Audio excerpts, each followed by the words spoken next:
Bienvenidos a nuestro programa Palabras para una vida abundante.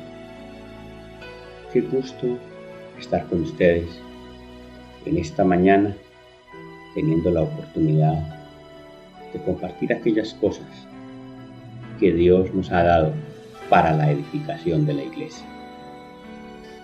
Vamos a hablar de la gran esperanza de los cristianos. La gran esperanza de los cristianos se origina en experiencias que cambian la vida, generando expectativas que no son comunes. Desarrollar la esperanza cristiana implica encontrarse con el Cristo resucitado.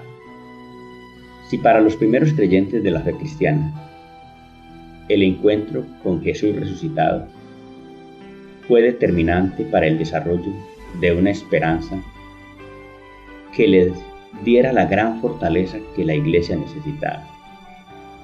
De igual manera, hoy, la esperanza que nos hace fuertes es la que se pueda dar a partir de nuestro encuentro con el Cristo resucitado.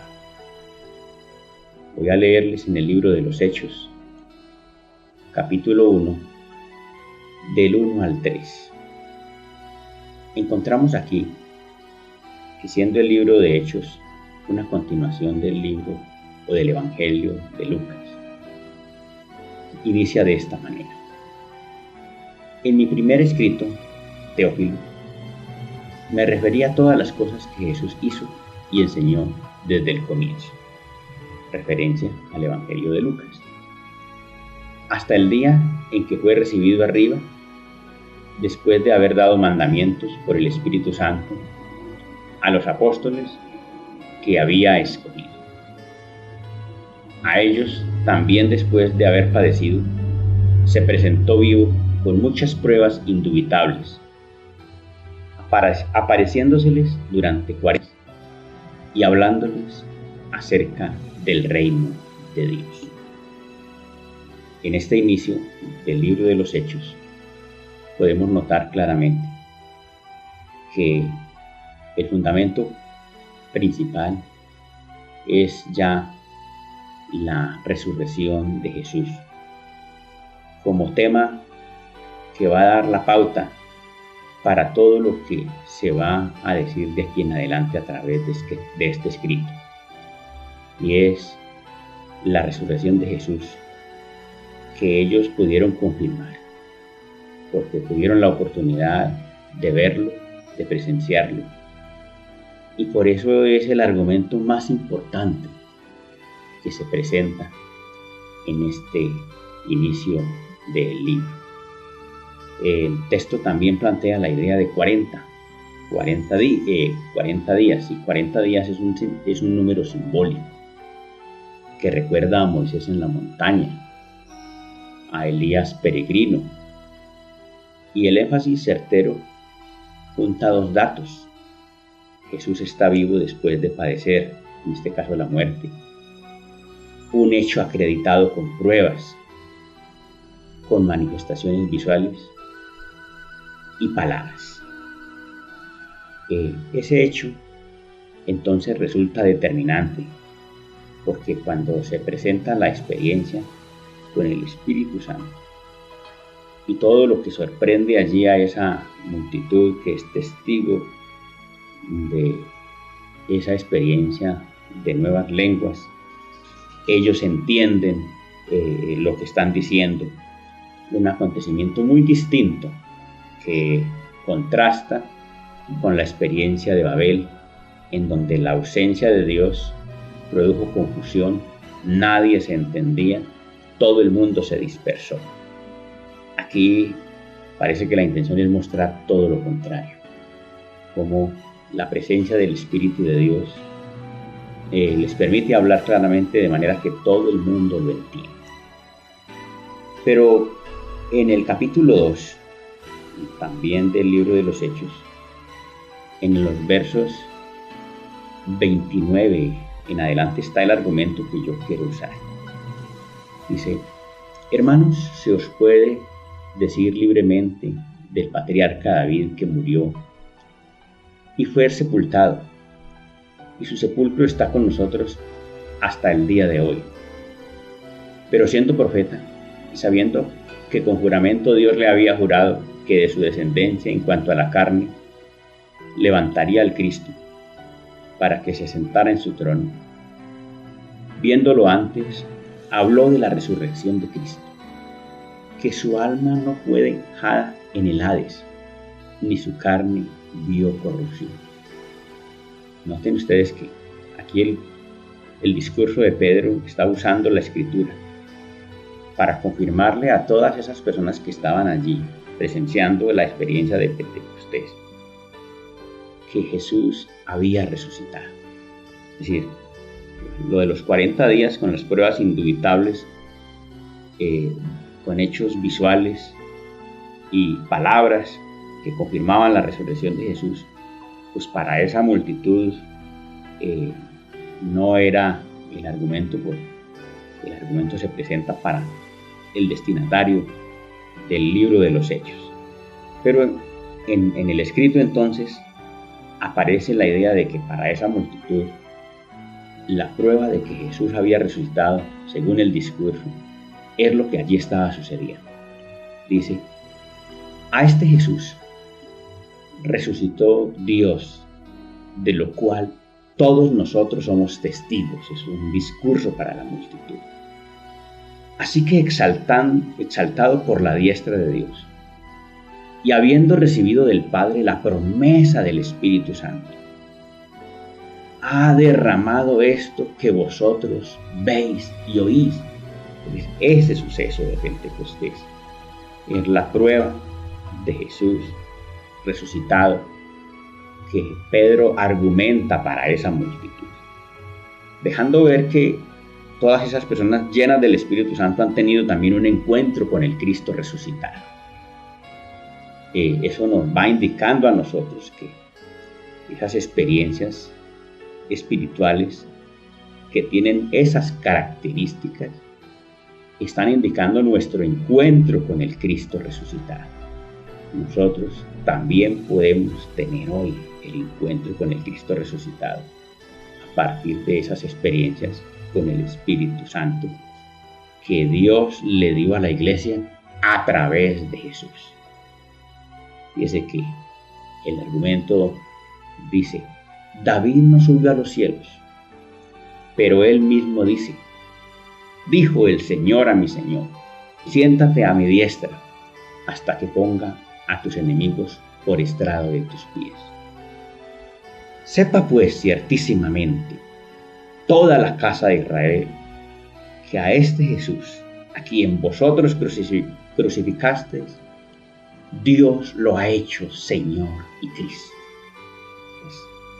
Es un argumento poderoso, dejando ver que ese Jesús que fue muerto días antes en la cruz, ahora ha resucitado, a través de él se ha dado toda esa manifestación, y como si fuera poco, él es Señor y Cristo. Una experiencia grandiosa de las personas que estaban allí participando de esa experiencia maravillosa de Pentecostés. En el libro de los Hechos, entonces, vean ustedes que esa esperanza de los cristianos determina un redireccionamiento de la vida de ellos. Volviendo al capítulo 1, dice en los versos 4 al 8, dice: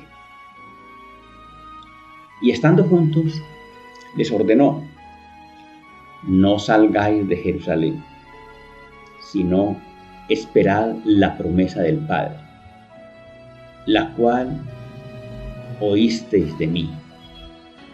Porque Juan ciertamente bautizó con agua, pero vosotros seréis bautizados con el Espíritu Santo dentro de no muchos días. Entonces los que se habían reunido le preguntaron diciendo: Señor, ¿restaurarás el reino a Israel en este tiempo, les dijo: no os toca a vosotros saber los tiempos o las ocasiones que el Padre puso en su sola potestad, pero recibiréis poder cuando haya venido sobre vosotros el Espíritu Santo, y me seréis testigos en Jerusalén, en toda Judea, en Samaria y hasta lo último de la tierra. Esos textos que les acabo de leer nos van dando la pauta de que encontrarse con el Cristo resucitado es algo que incuestionablemente tiene que cambiar todos los enfoques de la vida. Nadie puede seguir siendo el mismo a partir de una experiencia así. Por eso la vida del Espíritu es la que concentra el interés fundamental de alguien que ha desarrollado una auténtica experiencia cristiana. Cuando el escritor del libro plantea las cosas de esa manera, Jesús dándoles instrucciones a sus discípulos: no salgan de Jerusalén, esperen la promesa, la cual oísteis de mí. Está dejando ver lo determinante que es eso para la vida del cristiano. En ese momento, en el orden que plantea el libro, ellos todavía no han tenido la experiencia de Pentecostés, y les genera la expectativa, ¿sí? Según el escritor, Jesús les genera la expectativa. Juan ciertamente bautizó con agua, pero vosotros seréis bautizados con el Espíritu Santo dentro de no muchos días. Que eso va generando, es una idea para generar expectativa en ellos.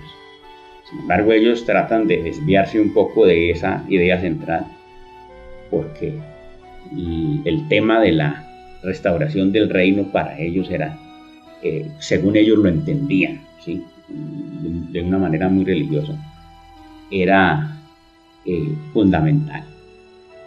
Pero Jesús les dice: no, eso a ustedes, eso no les toca saber, eso le pertenece a la potestad única del Padre, y vuelve y los encausa. Pero recibiréis poder cuando haya venido sobre vosotros el Espíritu Santo, que esa es la insistencia de Jesús en algo en lo cual ellos se deberían centrar a partir de la experiencia de la resurrección.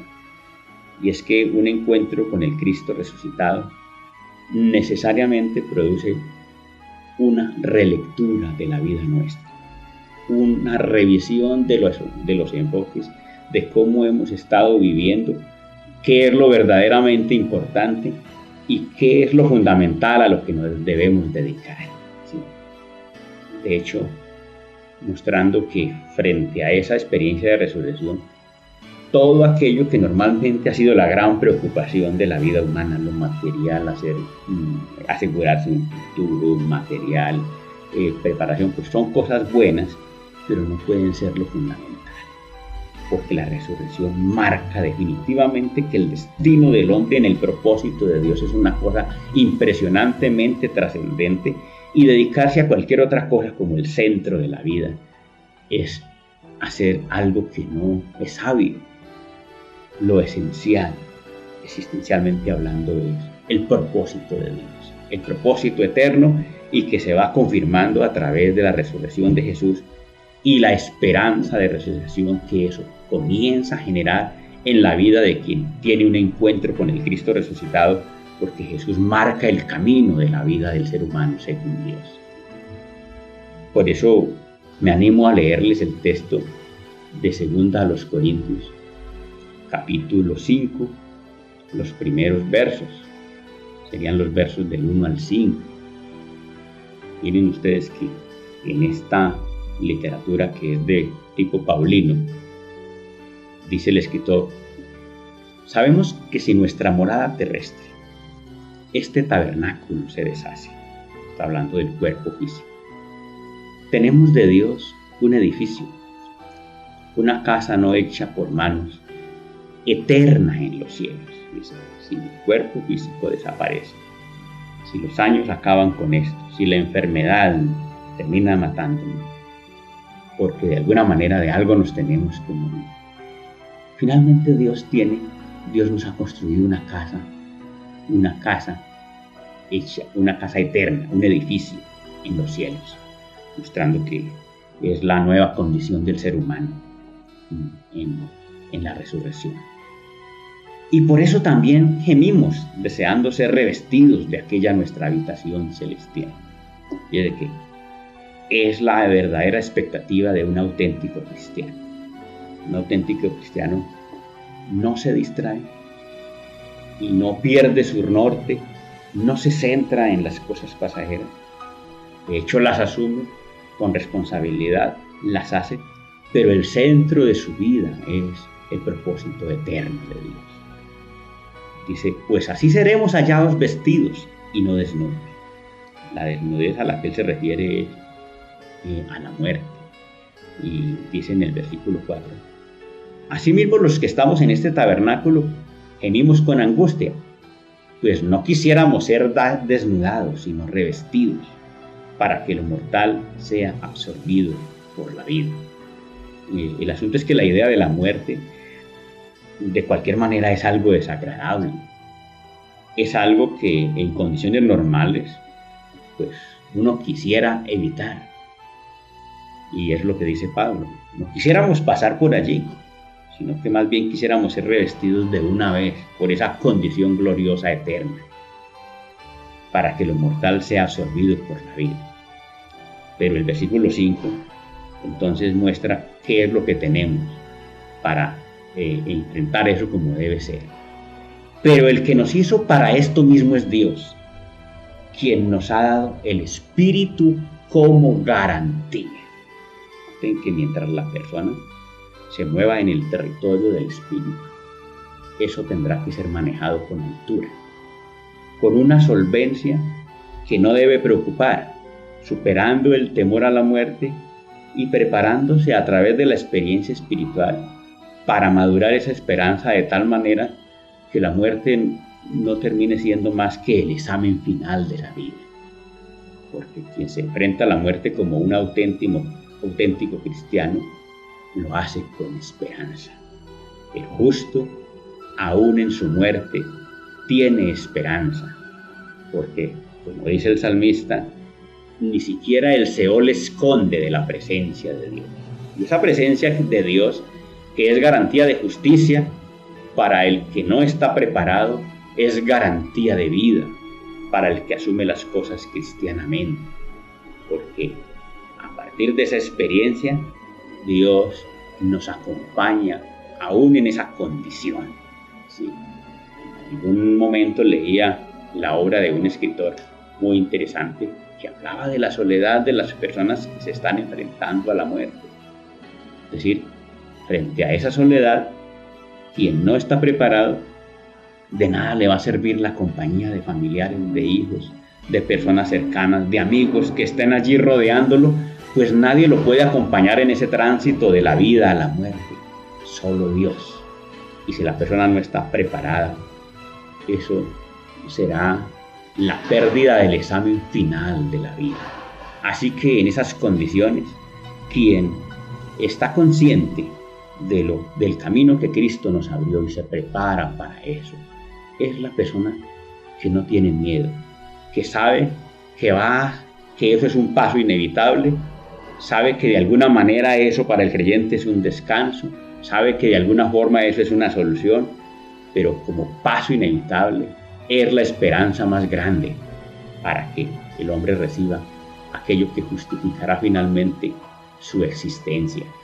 Gloria a Dios. La gran esperanza de los cristianos, con esto entonces se confirma, es la segunda venida de nuestro Señor Jesucristo. Un Jesús resucitado, que asciende al cielo, con la promesa de regresar por los suyos, es doctrina fundamental de la fe cristiana. Cualquier expectativa por debajo del regreso de Jesús por su pueblo se queda corta como respuesta existencial para una criatura que fue creada con vocación de eternidad. Vean ustedes que regresando a ese libro de los Hechos, capítulo 1, ahora los versículos del 9 al 11 podemos leer lo siguiente. Dice así: y habiendo dicho estas cosas, viéndolo ellos viendo a Jesús, fue alzado y lo recibió una nube que lo ocultó de sus ojos. Y estando ellos con los ojos puestos en el cielo, entre tanto que él se iba, se pusieron junto a ellos 2 varones con vestiduras blancas, los cuales les dijeron: Galileos, ¿por qué estáis mirando al cielo? Este mismo Jesús que ha sido tomado de vosotros al cielo, así vendrá como lo habéis visto ir al cielo. Es un texto doctrinalmente clave para dejar ver que la esperanza de los cristianos es ese regreso prometido. Y allí, con quienes tuvieron esa experiencia visual con el Cristo resucitado, tangencial, y que son testigos de su ascensión, escuchando las palabras de la promesa de su regreso, va configurando entonces la poderosa esperanza de los cristianos. En la primera carta a los Corintios, capítulo 15, en un poderoso argumento doctrinal, el apóstol Pablo dice en el versículo 13: porque si no hay resurrección de muertos, tampoco Cristo resucitó. Está haciendo una defensa de la resurrección ante algún grupo de creyentes en Corinto que estaban como dudando de la resurrección y posiblemente enseñando que eso no se había dado. Entonces dice: y si Cristo no resucitó, vana es entonces vuestra predicación y vana es también vuestra fe. Y somos hallados falsos testigos de Dios, porque hemos testificado que Dios resucitó a Cristo, el cual no resucitó si en verdad los muertos no resucitan. Y si los muertos no resucitan, tampoco Cristo resucitó. Y si Cristo no resucitó, vuestra fe es vana, aún estáis en vuestros pecados. Entonces también los que murieron en Cristo perecieron, no hay esperanza. Si solamente para esta vida esperamos en Cristo, somos los más dignos de lástima de todos los hombres. ¿Por qué? Porque estamos esperando en un muerto, porque la esperanza es una mentira, porque la esperanza es un cuento. Pero la fe del creyente es otra. Pero ahora Cristo ha resucitado de los muertos, primicias de los que murieron es hecho. Pues por cuanto la muerte entró por un hombre, también por un hombre la resurrección de los muertos. Así como en Adán todos mueren, también en Cristo todos serán vivificados, pero cada uno en su debido orden. Cristo, las primicias, luego los que son de Cristo en su venida, luego el fin, cuando entregue el reino al Dios y Padre, cuando haya suprimido todo dominio, toda autoridad y todo poder. Preciso es que Él reine hasta que haya puesto todos sus enemigos por debajo de sus pies. Y el postrer enemigo que será destruido es la muerte. ¡Gloria a Dios! ¡Qué esperanza tan impresionante, trascendente, que resuelve todas nuestras inquietudes existenciales! En Juan capítulo 5 será el último texto, uno de los últimos que voy a leer. Dice en Juan 5, 21: como el Padre levanta a los muertos y les da vida, así también el Hijo a los que quiere da vida. Tiene doble significado, espiritual y definitivo. En el verso 24 dice: de cierto os digo, el que oye mi palabra y crea al que me envió, tiene vida eterna y no vendrá a condenación, sino que ha pasado de muerte a vida. Es decir, sale del pecado, obtiene la vida y desarrolla la esperanza de la vida eterna con seguridad.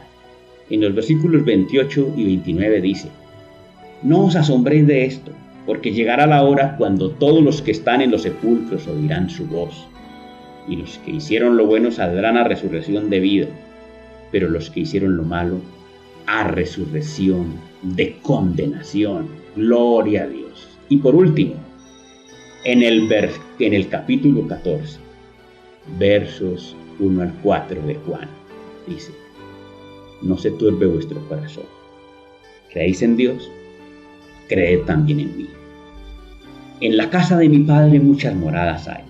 Si así no fuera, yo os lo hubiera dicho. Voy pues a preparar lugar para vosotros. Y si me voy y os preparo lugar, vendré otra vez y os tomaré a mí mismo, para que donde yo esté vosotros también estéis. Y sabéis a dónde voy y sabéis el camino. Esa es nuestra esperanza y sabemos cuál es el camino. Él va al Padre. Es hora entonces de prepararnos para ese encuentro glorioso y definitivo con el Padre eterno, gracias a que Él enviará a Jesús por segunda vez, cuando lo decida, por todos aquellos que lo esperan. La segunda venida de Cristo es la gran expectativa que justifica la vida de los creyentes. No hay otra razón más poderosa que nos pueda mover, toda vez que se trate del suceso que marca nuestra condición eterna en la presencia de nuestro Dios. Oremos. Dios de los cielos, estamos en tu presencia en este momento y te damos gracias porque siempre, Señor, conociendo nuestra necesidad, nos habla acorde con la demanda que nosotros tenemos. Imbuidos en un mundo, Señor, materialista, inmediatista, un mundo incrédulo, tenemos la poderosa tendencia a dejarnos arrastrar por lo superficial y perdemos toda esperanza, considerando que la vida tiene que ver con lo inmediato. Aunque lo entendamos ideológicamente, muchas veces arrastrados por estas cosas perdemos la paz, perdemos la tranquilidad, perdemos el consuelo, perdemos la seguridad de la vida, Señor. Pero cuando desarrollamos experiencias con el Cristo resucitado, tenemos la oportunidad de entender que nuestra esperanza es trascendente, que nuestra vida tiene la oportunidad más grande a través del camino que Él nos abrió. Ayúdanos, Dios y Padre, a mantenernos firmes en esta expectativa. Ten misericordia de nosotros. Te lo pedimos en el nombre de nuestro Señor Jesucristo. Amén.